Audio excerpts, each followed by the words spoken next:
இன்றே டவுன்லோட் செய்து உங்கள் ஃபேவரட் ஷோக்களை என்ஜாய் பண்ணுங்க. நான் யார் என்னன்னு தெரிஞ்சுக்கிறதுக்காக டிடெக்டிவ் ஏஜென்சி கிட்ட உதவி கேட்டிருக்காங்க.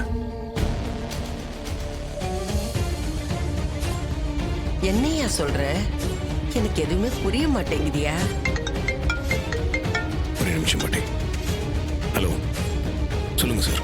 கார்த்தி, நீங்க ஒரு லேடி போட்டோ அனுப்பி அவங்க யார் என்னன்னு விசாரிக்க சொன்னீங்கல்ல, அவங்க யாருன்னு கண்டுபிடிச்சிட்டேன். யார் சார் அவங்க? அவங்க பேரு தீபாவதி. சென்னையில ஒரு டிடெக்டிவ் ஏஜென்சி வச்சு நடத்திக்கிட்டு இருக்காங்க.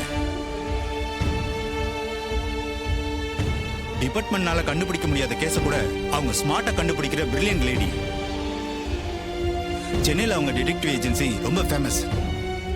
அரசியல்வாதிங்க, பெரிய பெரிய பணக்காரங்கன்னு நிறைய பேரோட ப்ராப்ளத்தை அவங்க சால்வ் பண்ணியிருக்காங்க. சரிங்க சார், ரொம்ப தேங்க்ஸ் சார். கார்த்தி, என்ன கார்த்தி, எதுவும் பிரச்சனையா? அந்த லேடியை பத்தி விசாரிக்க சொன்னீங்க, அதான் கேட்டேன். இதெல்லாம் ஒன்றும் இல்லை சார். எதுனா பிரச்சனை நானே உங்களுக்கு கால் பண்ணுறேன். Okay Karthi, no problem. நீங்க எதுவாக இருந்தாலும் எனக்கு கால் பண்ணுங்க, ஓகேங்களா? சரிங்க சார்.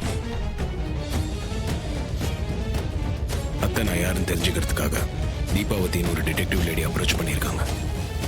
அவங்க இளையராஜா உங்க பேரன் இல்லைன்னு கண்டுபிடிச்ச அத்தை கிட்ட சொல்லிட்டாங்க.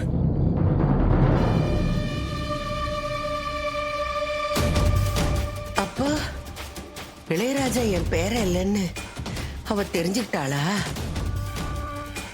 அப்படின்னா நீதான் என் பேரன்னு அவளுக்கு தெரிஞ்சு போச்சாயா? அது தெரியல பாட்டி. என்ன மாப்பிள்ள இது? இருக்கிற பிரச்சனை போதாதுன்னு இப்ப புதுசா ஒரு பிரச்சனை வந்திருக்கு. மாமா, இது வெறும் பிரச்சனை இல்ல மாமா, பெரும் பிரச்சனை.